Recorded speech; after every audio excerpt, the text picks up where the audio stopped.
This is how you're going to do a screen recording. You're going to go to your settings. You're going to go down to Control Center. And then you're going to customize control.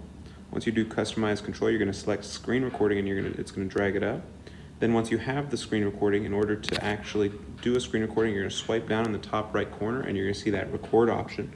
When you're doing the record though, you're going to have to make sure you turn your microphone on by doing a long hold.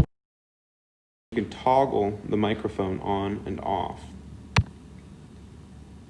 That should be helpful for doing screen recordings on your iPad.